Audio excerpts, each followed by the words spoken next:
Musa salah Yusuf. Ya. Artinya begini. Seandainya ada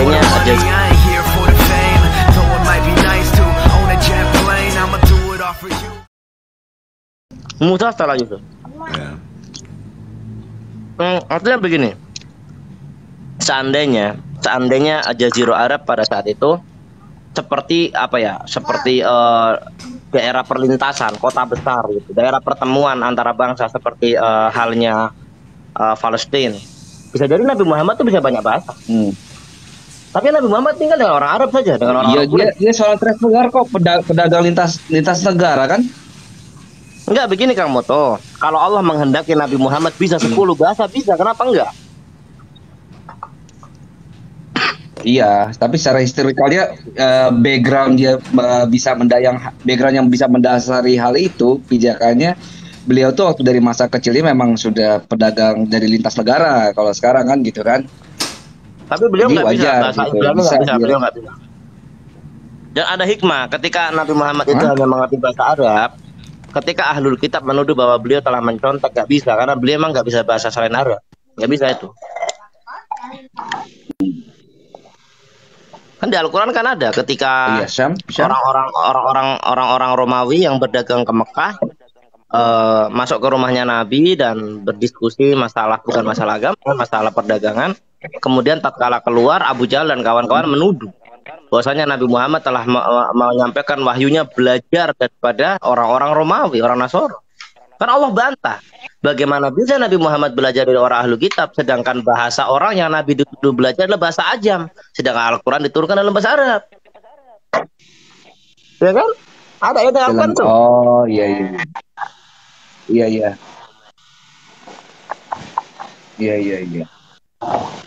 Nah, terus masalah teori yang Yesus bisa berbicara bahasa Yunani gimana? Kalau menurut saya sih masih reasonable, masih make sense sih. Ya karena beliau kan ini Kang Moto, beliau lahir dan dibesarkan di lingkungan yang multi language. Itu daerah itu dulu namanya daerahnya Syro Palestina. Daerah Syro Palestina itu provinsi tertimur dari Kekaisaran Romawi. Syro Palestina, jadi Syria dan Palestina, Yordan termasuk di dalamnya. Nah, itu perlintasan Tuan Moto, itu perlintasan peradaban. Jadi bertemunya orang-orang dari Bani Israel, terus orang-orang Suria, orang-orang Aram, kemudian juga orang-orang dari Yunani, Romawi, semua ketemu di situ. Ibaratnya kayak Jakarta gitu, kota besar. Jadi ketika beliau lahir di lingkungan orang-orang yang multi bahasa, ya bisa. Sekarang Anda lihat ya, orang Papua yang tinggal di lingkungan perkampungan Jawa di Papua, mereka bisa bahasa Jawa kok. Lancar.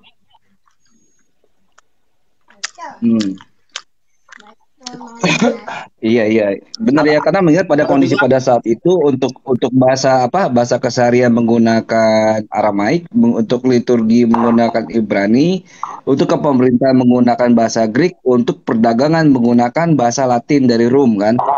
Itu memang kondisinya memang seperti itu gitu. Memang kondisinya memang seperti itu. Betul. Jadi begini Kang Moto. Bangsa Rom sendiri ketika memasuki Palestina itu mereka memang dua bahasa secara sejarah. Mereka menggunakan dua bahasa, yaitu Roman dan Greek. Dua bahasa itu mereka punya. Bahasa pemerintahan Rom, tapi bahasa ilmu-ilmu pengetahuan seperti kedokteran, teknologi itu pakai Greek. Latin, bukan nama-nama Latin kayak Oriza Sativa gitu-gitu kan Latin itu. Sebenarnya ini Latin itu adiknya Greek. Latin itu terpengaruh oleh Greek. Jadi banyak kosakata yang Latin nggak bisa menemukan, tapi Greek bisa. Seperti eklesia itu berjemaah. Nanti di Latin menjadi iglesia. Di Spanyol ya. Kalau di Portugis menjadi mirip dengan Indonesia banget tuh. Tapi itu Spanish, Portugis, Italian, dia nggak bisa menerjemahkan. Kalau dia mau tahu terjemahannya, kembalikan ke bahasa Greek. Makanya kalau di Eropa nggak ada namanya Roman mitologi, nggak ada, tapi Greek mitologi nggak ada itu. Antum bangsa yang kakak ibaratnya di sana itu. Begini Kak. Greek mitologi. Bahasa kedokteran loh, leukosit, leuke bahasa Yunani itu putih, sel darah putih. Ya. Iya. Ya kayak kalau kayak gitu kita juga masih punya andil kayak alkohol, alkana, Jangan. Bahasa Arab. Arab itu, algebra, aljabar. Mana? Algebra. Saya meyakini Kalau algoritma bahwa- dari ini ya, dari apa? Algoritma dari ini. Aduh, Kang Moto, Apa saya namanya? meyakini bahwa gematria. Ah, ya, Kang Moto, Ya. saya meyakini bahwa Numerologi. daerah di mana Nabi Gematria, Isa berdakwah itu numerologi. numerologi. Jadi Iya. gini, saya meyakini bahwa bahasa di mana Nabi Isa lokasinya dakwah itu memang multi bahasa, dan bahasa pergaulannya, bahasa persatuannya itu bahasa Yunani. Bahasa Yunani. Adapun memang bahasanya orang-orang Bani Israel dia menggunakan Aram. Tapi kalau mau beribadah menggunakan Hebrew. Nah, kalau untuk bahasa ini, kalau untuk bahasa pemerintahan memang itu Roman. Karena ketika sebelum orang-orang Roman masuk ke situ, dulu orang-orang Greek masuk duluan. Orang Greek itu masuk duluan. Jadi dulunya itu memang wilayahnya orang-orang Greek duluan, baru masuk orang-orang Roman. Jadi ketika nama kitabnya adalah Injil, maka bisa jadi itu dari bahasa Yunani yang diarabkan, dari Evangelion menjadi Injil. Dan Evangelion itu artinya kan kabar baik. Iya betul. Kayak bahasa Papua ya, Evangelion. Evangelion artinya kabar baik, Pak Abi. Kabar baik ya. Halo semuanya. Tapi ada ini Mas Indra. Mas Indra, kalau kita cek itu kata Evangelion itu kan bukan mutlak eksklusif ya. Kalau kita sudut pandang ya, itu bukan mutlak eksklusif milik dari Kristen ya. Karena memang istilah ini kan memang sudah ada atau sudah pernah digunakan pada abad 9 sebelum Masehi oleh ini kan Kaisar Agustus gitu, dan dia juga disebut Savior juga yang atau sang juru selamat si Kaisar Agustus juga, dan sesuatu yang dibawanya itu disebut Evangelion juga.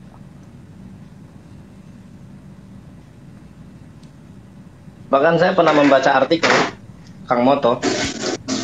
Artikel itu adalah yang mengaitkan Injil itu dari bahasa Aram. Tapi bukan bahasa Aram sekarang, orang-orang Suria yang Nasoro, bukan. Bahasa Aram zaman Nabi Isa. Yaitu bahwasanya bisa jadi ketika Arab itu mengatakan turun itu nazala, ya kan? Bahasa Aram itu menggunakan najala. Najala. Seperti itu bahasa Aram, karena antara huruf jim dengan za itu dekat. Zai. Jadi Iya, tapi kan kalau Anzala kan pakai Zai, kalau Injil kan pakai nah, Jim. makanya ini dikaitkan dengan kemungkinan ada bahasa Aram kuno yang lebih dekat ke bahasa Arab. Jadi nama Injil itu bisa dikatakan Anzal atau Anjal dalam bahasa Aram, kemudian menjadi Injil, diturunkan dari ketinggian. Kitab Samawi namanya. Saya pernah membaca teori itu. Bedanya Dan ini Aram dikuatkan. sama Kenapa? Suryani itu apa, Bang Indra? Bang Moto. Aram itu ada dua, Abi. Ada Aram Barat dengan Aram itu ada tiga ya. Timur. Ada tiga. Iya. Ada Aram Barat, ada Timur, ada apa ya? Kalau Barat bagian selatannya itu apa? Arah mata angin antar situ. Jadi selatannya Barat gitu.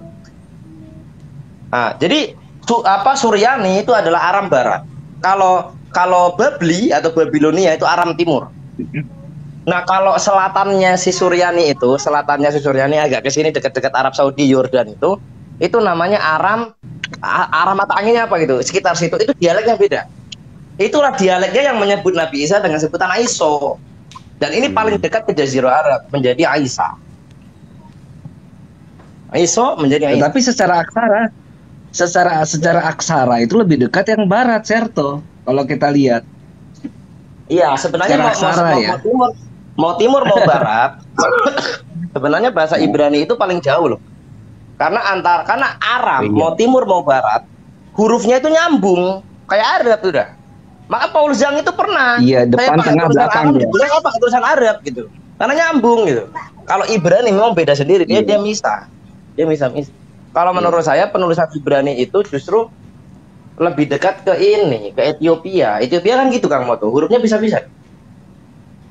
Ya Amharik tapi ngikutin nyatu dia di dalam aksaranya. Jadi memang semuanya itu saling menghubungkan. Jadi ketika Amharik itu menyatu antara aksara dengan huruf, jadi ada yang disatukan. Kalau Ibrani ini benar-benar terpisah semua antara aksara vokal dengan huruf. Nah, kalau Arab yang menyatu huruf gitu kan. Jadi ada yang menyatu hurufnya saja, ada yang menyatu huruf dengan vokal tapi tidak menyatu setiap huruf, ada yang mah dua-duanya itu terpisah semua. Gitu. Arab menyatu kan? Tapi memang secara tulisan iya menyatu. Secara tulisan Abi dan bentuk hurufnya pun kalau Aram itu mirip Arab. Coba mimnya, coba lihat mimnya, kemudian sinnya mirip Arab. Arab banget ini mah. Huruf alefnya aja udah beda, udah Arab banget. Huruf Olaf ya, kalau di mereka Olaf ya. Olafnya udah beda banget. Olafnya udah khas banget. Huruf apa lagi? P. Huruf dolat enggak banyak sih. Lumayan bisa ke huruf bet ya mirip dikit dengan huruf H sih tapi apa ya? Tapi kalau secara bentuk penulisan kita kalau huruf Latin aja ya, kita menulis huruf Latin A B C D E dalam bahasa kita. Saya punya dua penulisan. Penulisan yang terpisah-pisah hurufnya dengan tersambung saya bisa huruf Latin. Tapi kata guru saya lebih suka penulisannya yang tersambung, terlihat lebih mempunyai nilai seni yang tinggi gitu. Nah, kalau kita bandingkan antara Arab dan Ibrani terpisah-pisah, Arab tersambung, berarti secara karya tulis Arab lebih maju dari Ibrani. Iya enggak? Kalau saya belajar begitu. Iya. Dan Arab itu Kang Moto harus dipikirkan matang-matang untuk menulis satu kata. Kenapa? Karena hurufnya tersambung. Kalau salah sedikit hapus semua. Kalau Ibrani salah sedikit bisa hapus salah satu huruf, kan hurufnya bisa-bisa. Iya. Ini menunjukkan bahwa Al-Quran itu sangat terjaga. Kenapa? Karena kalau dia mau salah nulis satu huruf salah semua satu kata. Tapi kalau Ibrani dia bisa. Misalkan dari huruf alif udah geser aja jadi huruf apa yang agak mirip. Biar berubah maknanya. Makanya ya, Nabi misalnya gini kayak huruf khaf dengan huruf khaf gitulah. Ini ada kaitannya dengan Kang Moto bentar. Ini ada kaitannya dengan surah Al-Baqarah. Ya kan? La taqulu ra'ina wa qulun durna wasma'u. Kenapa? Sebenarnya Nabi itu mengatakan itu ra'ina tapi dikatakan oleh orang Yahudi berdasarkan menjadi ru'ana. Ya artinya celakalah. Nah, wa qulun durna wasma'u. Nah, itu karena orang Yahudi itu suka ibaratnya apa ya? Kayak assalamualaikum diplesetin jadi assalamualaikum. Itu yang deket tapi maknanya berubah. Nah, kalau kita lihat dari gaya penulisannya orang Yahudi, memang modelnya kayak gitu, hurufnya terpisah-pisah supaya apa? Ah ini kok maknanya begini, saya nggak suka, geser aja lah. Kan rubah satu huruf doang. Nah kalau Arab, kok rubah satu huruf gimana? Udah terlanjur gandeng, coret pasti gitu kan? Nah itu Kang Moto. itu teori saja. Kayak tradisi, kayak tradisi gini ya, Evangelion dengan Awangelion. Evangelion, Awangelion. Kan? Enggak awon, iya. Awangelion tuh awon kan jahat. Gelion kan itu bahasa itu ya betul. Orang-orang Yahudi menghina kitabnya Nasrani dengan katakan Avon Gilayon. Evangelion Padahal ya kan? antara Evangelion dengan Evangelion beda huruf. Kalau Evangelion itu pakai pakai alif atau alef, hamzah juga bisa. Kalau Evangelion itu pakai ayin. Tapi dipaksa sama apa? Sama Yahudi paksa. Yahudi suka seperti itu. Jadi apapun yang menjadi celaan buat orang-orang Yahudi, tidak ada satupun yang terlewat. Al-Quran sudah sampaikan semua. Karena saya belajar keyahudian 10 tahun. Jadi apa yang dikatakan oleh Al-Quran begini, saya bisa cari buktinya di kitab mereka hari ini. Abi Abdurrahman saksi. Ya bukannya merasa pintar, tapi kebetulan aja ketemu gitu loh. Kebetulan. Itu bukan kebetulan sih, nyari itu. Jadi la taqulu ra'ina ya kan wa qulun durna wasma'u ya walil kafirina adzabun alim. Itu kan Nabi Muhammad itu dulu suka mengatakan ra'ina. Ra'ina itu artinya apa? Bagus pokoknya artinya. Nah, sama orang Yahudi dirubah menjadi ru'una. Orang Yahudi sebagaimana assalamualaikum dirubah menjadi assalamualaikum. Yang Aisyah marah radhiyallahu anha. Nah, ini menunjukkan bahwa ini Kang Moto hari ini orang-orang Yahudi dalam memusuhi orang-orang Nasoro, kitabnya diplesetin kan Kang Moto, bener nggak? Iya.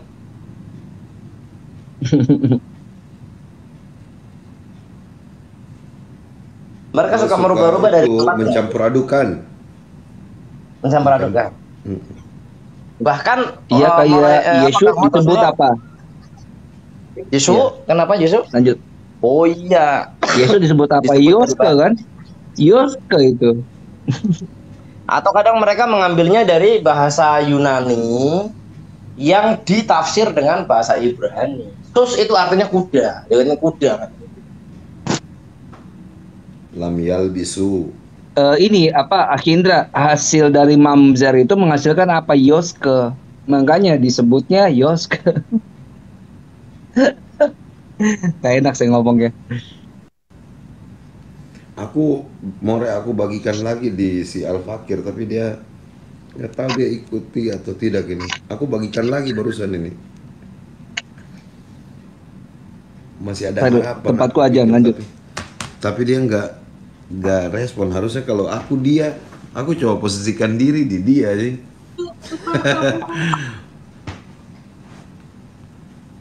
Aku bagikan tapi kayaknya nggak respon jadi.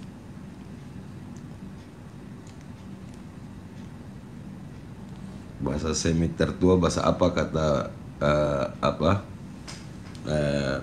Acim. Jangan bahasa Semit dulu, bahasa. Jangan-jangan bahasa Mesir.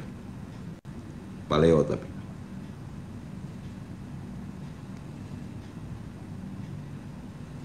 Soalnya kalau bilang bahasa Arab agak tidak ketemu. Ada yang berpendapat ini bahwa turunan dari apa? Ibrani sebenarnya turunan dari Aramaik. Ada yang berpendapat seperti itu, bahwa Aramaik lah yang paling tua. Ya, Aramaik itu bukan Suryani ya, Kang Moto. Aramaik yang bukan kayak gini deh. Misalnya ya Patih Gajah Mada, dia kan seorang Jawa gitu kan. Andai Majapahit ya, andai kata dia dihidupkan kembali terus berbincang-bincang dengan orang Jawa yang ada sekarang berapa persen bisa nyambungnya gitu. Iya. Mungkin seperti itu gambarannya Pak Abdurrahman. Iya betul juga sih. Tadi kalau aku ininya dugaan tuh Paleo Mesir. Itu dugaannya Paleo Mesir. Tapi kalau Kang Moto bilang Abdurrahman. Ya. Abdurrahman. Ya. Bahasa Aram itu bukan bahasa mula-mula juga. Bahasa Aram itu Kang Moto monitor. Bahasa Aram itu kalau saya nggak salah ingat, bahasa Aram itu adalah turunan daripada bahasa Akadia. Iya, Akadia. Jadi Akadia udah punah. Artinya bahasa Akadia yang dulu yang mula-mula itu udah nggak dipakai, muncul bahasa Aram ini. Itu Abi Abdurrahman. Nah, secara muncul bahasa Aram ini udah nggak dipakai. Tapi yang dipakai cabang-cabangnya yaitu apa? Aram Babilonia, Irak. Terus Aram Suryoyo mereka menyebutnya. Nah, nama Surya coba bahasa Arab ya nggak ada artinya. Itu bahasa Surya yang diarabkan. Suryoyo.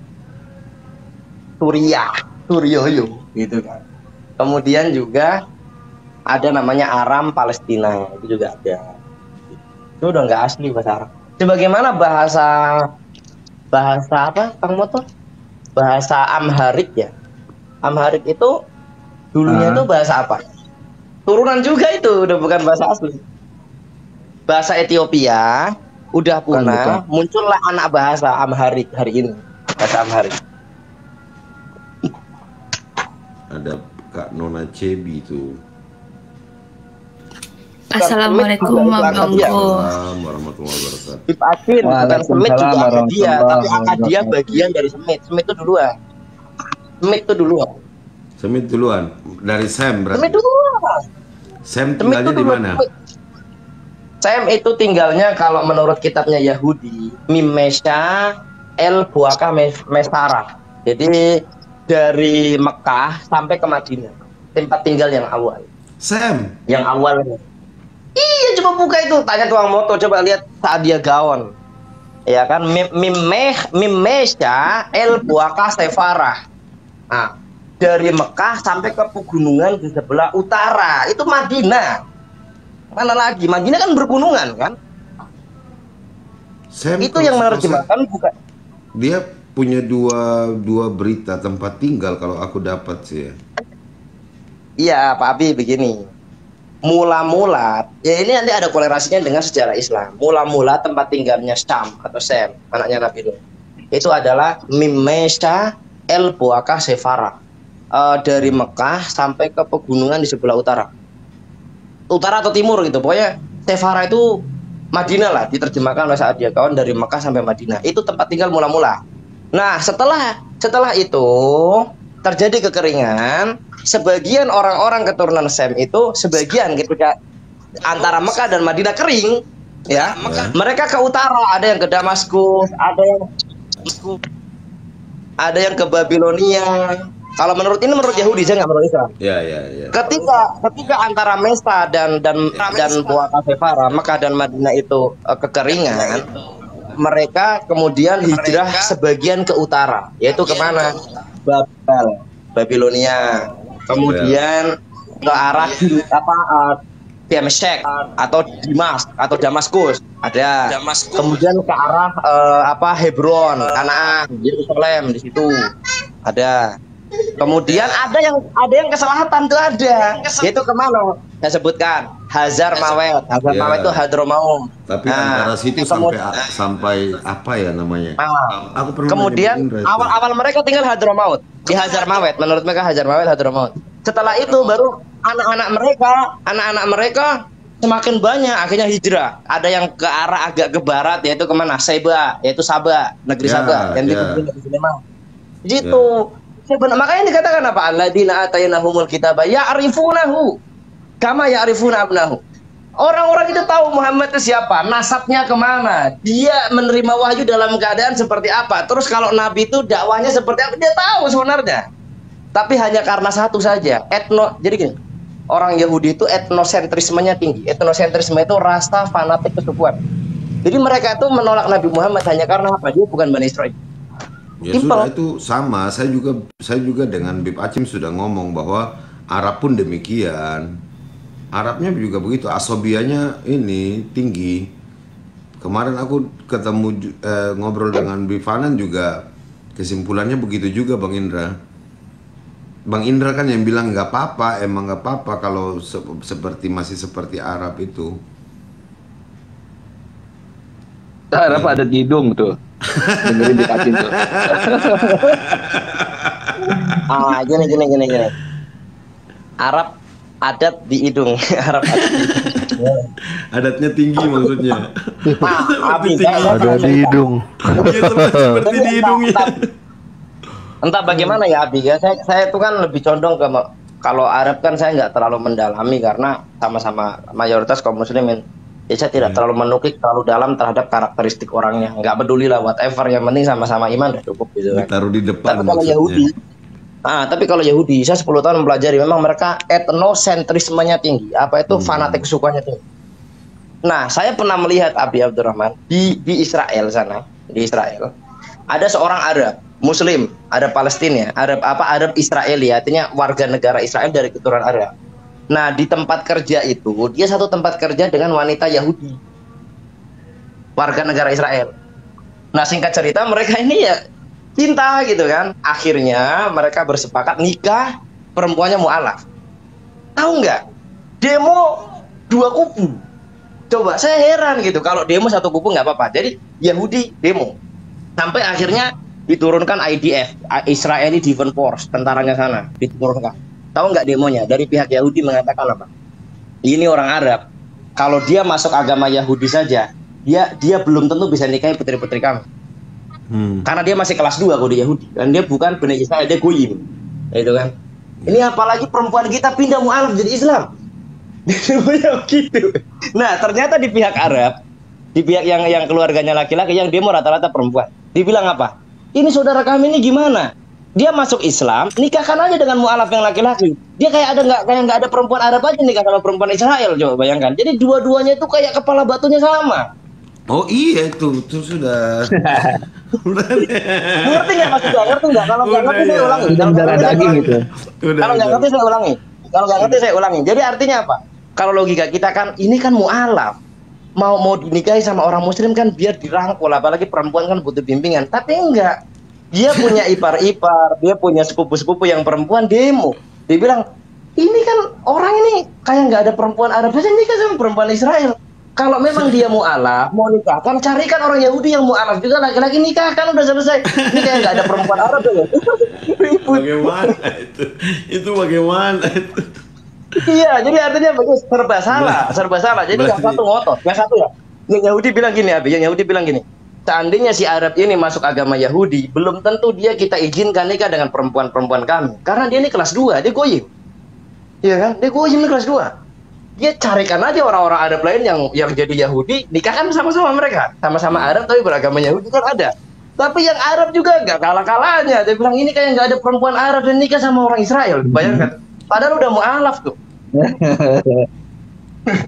Makanya saya bilang. Di sisi lain betul juga kalau yang demo perempuan itu betul juga karena orang Arab itu dia percaya bahwa yang perlu pintar sekali itu yang pintar banget, walaupun sepintar-pintarnya laki-laki memang dia percaya bahwa perempuan tuh lebih pintar dalam hal meletakkan sesuatu gitu loh. Itu kepercayaan itu nggak ditulis gitu loh, tapi tampak begitu loh. Makanya anak-anak mereka itu dianggap pintar karena ibunya pintar, kayak gitulah. Jadi demonya perempuan tuh wajar lah. Tuh Bang Bib Acim bilang, tanya Bang Abi Abdurrahman, kalau Atta Mimi nikah sama Balama kiamat dulu nggak? Kiamat dulu lah baru kemudian kiamat dulu baru kemudian terjadi. Bahkanya itu rasa tingginya itu memang gitu loh. Jadi itu sudah beda kufu, menurut mereka udah beda kufu banget itu. Padahal Abi Abdurrahman, kalau kita runut ke atas toh, antara Bani Israel dengan Bani Ismail ini kan sama-sama ketemu di Nabi Ibrahim. Ya. Tapi kenapa bisa yang pupunya laki-laki itu bilang apa, dia kayak nggak ada perempuan Arab yang nikah sama orang Israel? Dia bilang gitu. Gimana tuh? Padahal sama-sama maju gitu. Iya. Kemarin makanya di Panan tuh membenarkan tapi akhirnya gini Abi, polisi dan tentara Israel tidak bisa membatalkan pernikahan karena apa? Keduanya sah di dalam hukum. Jadi ternyata saya nggak ngebelain Yahudi nggak. Negara Israel itu untuk penduduknya sekitar 20% yang beragama Islam itu diberikan undang-undang agamanya menurut keagamaan dalam bidang agama seperti nikah, waris, cerai. Iya benar. Maksudnya kamu karena saya belajar Yahudi kamu bela-bela, enggak? Saya bilang apa adanya. Kemarin aku tuh makanya pas sama Bang Indra sama Bib Hanan kan, aku pikir ini bakal diprotes sama Bib Hanan, tapi aku yakin kayaknya enggak. Dia malah mempertebal lebih parah lagi. Wow, kita itu kadang-kadang lebih lebih apa? Abi Abdurrahman. Apa yang terjadi demo di Israel tadi? Itu saya nggak terlalu bagaimana ya, mungkin Tapi sebenarnya semua suku itu bangga dengan kelompoknya. Dan itu Nabi sudah berpesan dalam hidupnya bahwasanya memang umatku itu, maksudnya semua umat Nabi ya, memang dia akan berbangga dengan kaumnya. Itu wajar sekali. Misalkan orang Jawa lebih nyaman dengan Jawa, orang Sunda dengan Sunda, orang Bugis dengan Bugis, itu wajar sebenarnya. Wajar saja.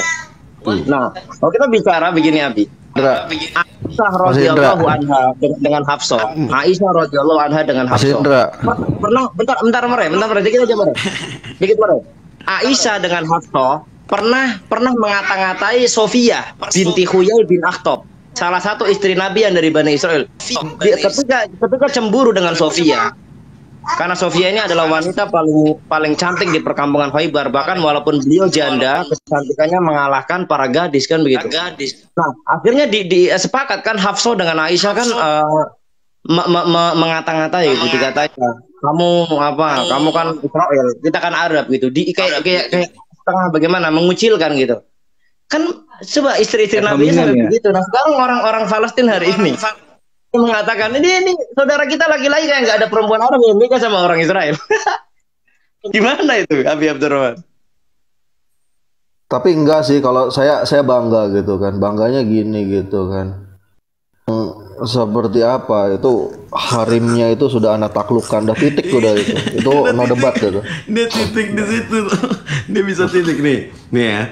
Bang Bib Acim tuh bilang di bawah. Yang pertama Bib Acim bilang gini. Semua ini mending gitu loh. Di dalam Arab itu kan sudah dibagi-bagi ya. Tapi begitu Qabail itu yang ditulis di bawah itu ketemu dengan Masyaihi yang kalau dalam ini ya mereka satu itu juga gitu. Tapi itu sudah kerasnya minta ampun, sudah bedanya minta ampun menurut mereka ya. Makanya Bib Acim bilang seandainya Bang Indra tahu ada kerasnya adatnya orang Arab, ya kan? Itu Bang Indra nggak akan bilang bahwa Yahudi itu keras kepala karena kayak mirroring gitu loh, kayak lihat yang serupa itu ada di situ, ada di bangsa itu. Sebenarnya saya mau menyamakan Abi, menyamakan, gitu ya? Berhubung Arab ini sebagian besar kaum muslimin, Nabi juga orang Arab di Indonesia juga keturunan para orang. Jadi saya nggak mau nanti tersinggung. Dihalusin. Sebenarnya maksudnya sama saja. Makanya saya ambil tuh tadi. Iya. Ini saya ulang Habib Acim. Saya ulang. Jadi ketika terjadi pernikahan itu, demo dua arah. Yang Yahudi bilang apa? Aduh ini laki-laki Arab ini kalau dia masuk agama Yahudi, dia belum tentu bisa nikah dengan perempuan-perempuan kan, Bani Israel, perempuan-perempuan pilihan. Nasabnya bagus ini para nabi gitu kan. Karena dia nggak tahu Arab juga keturunan nabi kan gitu kan. Karena kalau memang dia mau masuk agama Yahudi, mau cari perempuan yang ini, jangan cari Israel lah, cari orang-orang Arab juga yang murtad ke Yahudi, nikah kan sama dia selesai gitu. Nah, yang ternyata bukan di situ demo. Dari pihak perempuan juga demo, dari pihak laki-laki juga demo, terutama sepupu-sepupunya yang perempuan. Dia bilang apa? Ini orang ini kurang kerjaan nih, saudara kita laki-laki. Perempuan Arab banyak, dia pilih perempuan Israel banyak. Ternyata Moreng bawa ilmunya dari sana, terus dia taklukkan di sini. Iya, betul. Iya, Moreng ternyata ketahuan. Jangan banyak ngomong. Iya. Ketahuan. Ilmunya udah ketahuan. Tapi Abi Abdurrahman itu betul kah? Ahmad Dhani itu ada darah habaibnya juga. Ada juga keturunan Israel ada kan? Ada. Ohler itu kan Israel kan? Ada dua dia. Iya. Jerman ya. Iya, Arabnya berarti Belanda. dia keturunan Nabi kiri kanan ya, Ahmad Dhani ya? Arabnya Belanda. Kiri kanan ini ya, kiri kanan keturunan Arab ya, Ahmad Dhani ya? Iya, di bagian kakeknya, neneknya. Iya. Tapi kata Nabi jelas, siapa yang terlambat beramal, nasabnya tidak bisa mengejar. Iya, Jelas. Makanya karena hal itulah aku sama Bib Acim sebenarnya bikin pengakuan itu. Itu pengakuan dosa juga sebenarnya. Ternyata kemarin Bib Anan juga bikin pengakuan. Malah Bang Indra bilang dia, tapi nggak apa-apa gitu. Gimana bilang nggak bisa? Abi Abdurrahman bisa bayangkan, Abi Abdurrahman bisa bayangkan Bani Israel kepala batunya kayak bagaimana, ketemu Arab kepala batunya bagaimana, di tempat suci yang mereka rebutkan, tempatnya satu direbutkan oleh dua kepala batu, bagaimana mereka nggak keles sampai mati itu. Bayangkan itu di sana di Palestina gitu kan, orang Arab tuh Bataknya bagaimana, orang Israel bagaimana merebutkan satu tempat suci, Baitul Maqdis. Mereka menyebutnya Bait Hamikdas, artinya sama itu, rumah suci. Ini diperebutkan itu Abi. Jadi di bawah kubah emas itu ada batu, ada kubah batu. Nah kubah batu itu menurut Islam, dalam literasi Islam, hadis-hadis, kubah itu adalah Waalaikumsalam warahmatullahi wabarakatuh. Fadal lanjut. Waalaikumsalam Oke, warahmatullahi. Afan ya, saya aja dulu ya, ya. Nah, kubah itu, jadi kubah Sokro, di bawah kubah Sokro yang warna emas itu ada batu. Batu itu menurut literasi Islam adalah tempat cetarnya Nabi Muhammad ketika Mi'raj. Jadi dinamakan Masjid Aqsa itu dalam bahasa Arab itu saya pernah dengar itu artinya dua, artinya di belakang atau di bawah. Jadi dikatakan Masjidil Aqsa adalah masjid di bawah pintu langit. Pintu langit tidak akan dibuka kecuali dari situ. Makanya Nabi Muhammad nggak langsung dari Mekah tapi ke situ dulu karena pintu langitnya di bawah situ. Nah, batu itu adalah tempat Nabi itu mulai setar ke atas dari situ, menurut Islam. Nah, menurut Yahudi ya Pak, di situ adalah kiblatnya Nabi Sulaiman. Direbutkan. Jadi Yahudi merebutkan bahwasanya orang Islam boleh datang ke sini, tapi yang pegang kendali kami. Nah, orang Islam juga nggak mau. Orang Yahudi boleh datang ke sini, tapi yang pegang kendali kami. Gimana rebutan itu? Baru orangnya juga sama-sama keras. Gimana itu? Bayangkan saja.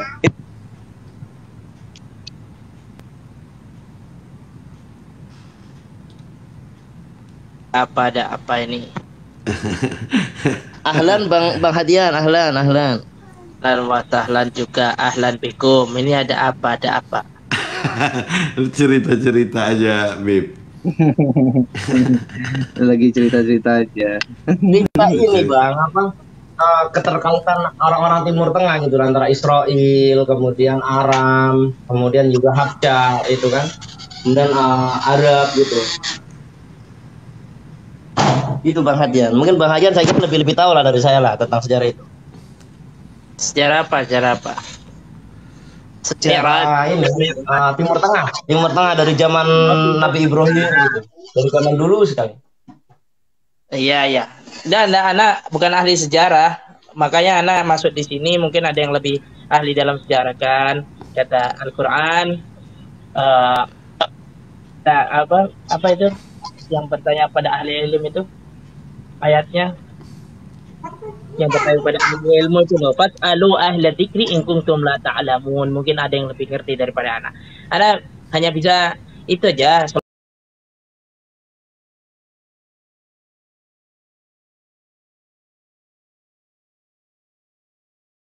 Kalau orang Islam itu, jangankan kita seperti Bang Putra ini, orang yang pemabuk juga, yang beragama Islam, kalau didengar Tuhannya, Allah, Rasulnya dihina, dicaci maki, mendidih itu darahnya itu. Apalagi kita gitu. Orang pemabuk juga orang jalanan, dia juga itu pasti marah gitu. Apalagi kita gitu Bang Putra. Kalau seperti Bang Putra ini saya maklumi juga. Jangankan Anda, saya juga seperti itu Bang Putra dari tadi. Apalagi seperti si kiamat katanya. Saya mau menghancurkan Islam katanya sehancur-hancurnya. Kan kurang ajar itu. Bukan lagi manusia itu, binatang gitu. Saya mau sampaikan. Di sini minoritas, kita nggak usah sebutlah agamanya kan. Ya. Di sini minoritas, kenapa dia nggak bisa berbuat lebih? Coba yang dia di sana yang minoritas, apa nggak lebih gila? Iya. Umat Islam untuk menjaga kemuliaan umatnya, Masya Allah, perempuan pun harus pakai hijab. Di sana orang pada telanjang. Ya Allah. Apa nggak gila? Mabuk-mabukan di room, mabuk-mabukan di tempat umum. Mereka kan agama kasih itu. Karena melihat mereka di sini, Agama kasih Iya, seperti mereka itu. di kitab mereka nabi-nabi saja dihinakan. Iya. Barusan hari ini, walau alam, tapi hari ini benar-benar saya dibuat Intinya sudah salah dari penasaran. dasar. Dari Nabi Adam sudah dihina, nabi-nabi berikutnya juga dihina, malah Yesus dibunuh. Nggak cukup menghina Nabi Adam, Nabi Yesus dibunuh. Emang kurang ajar emang Paulus itu ajaran. Jadi mereka bisa menilai umat Islam ini karena mayoritas ya. Jadi dia tidak bisa berpikir tentang kelakuan. Itu kan pribadi, bukan dari ajaran agama. Saya sampaikan, ajaran agama manapun mengajarkan umatnya itu untuk berbaik dalam beragama. Makanya saya sampaikan, lu kalau mau belajar agama, itu jangan belajar agama doang, tapi belajarlah tentang kemanusiaan, sehingga kalian bisa ngerti dengan tata cara adab sama sesama. Karena Nabi kita tidak mengajarkan untuk memusuhi orang lain. Orang kafir bersandingan pun harus kita lindungi. Itu kemuliaan seorang Rasulullah kita, Nabi Muhammad SAW. Sallallahu alaihi wasallam. Tidak untuk membunuh, tidak untuk membungkam.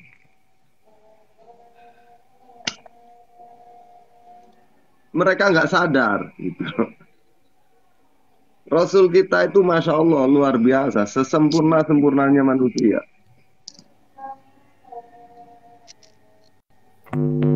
Jadi itu mereka itu lucunya itu gini bang, mereka itu selalu tebar kata-kata Kristen itu ajaran kasih. Kalau benar mereka itu mengamalkan ajaran kasih, nggak mungkin main hujan. Itu aja udah.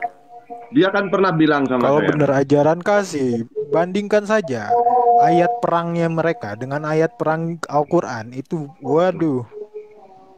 Sekarang mereka kan bilang lebih ajaran kasih Islam daripada mereka.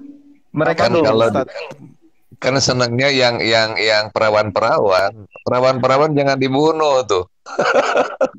Mereka gini Ustadz, mereka gini, ini sahabatku yang bernafas. Mereka bilang kalau Ustadz Islam itu banyak menghujat Kristen. Loh, kalian jangan hanya melihat itu. Saifuddin Ibrahim luar biasa menghujat Islamnya. Mereka nggak sadar juga dari itu. Hah? Harus bisa.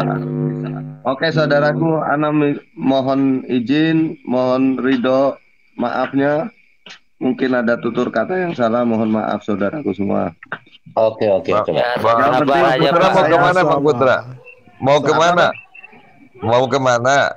Bentar dulu Bang, ada tamu. Yang penting ini buat siapapun ini lihat wajahnya, screenshot kalau kurang puas nanti Arna kasih alamat. Ya. Siapa rupanya yang musuhnya Bang itu? Hati-hati di jalan ya. Tapi kalau nggak ada yang nanya jangan jawab ya Bang Putra ya. Siap. Bang Putra. Sehat-sehat Bang Putra. Iya. Sabar aja Pak, mereka tuh kalau udah gitu yaitu iblisnya datang, yang dimaksud Roh Kudus ya iblis.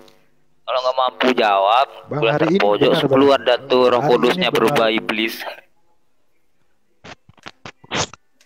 Hari ini benar-benar saya dibuat mendidih tuh. Apalagi saya sih berani bilang kalau Muslim udah nggak usah ke room kiamat deh. Iya. Ada bagian masing-masing. Sabar aja. Di sana kita ikutan sesat. Gua sering mampir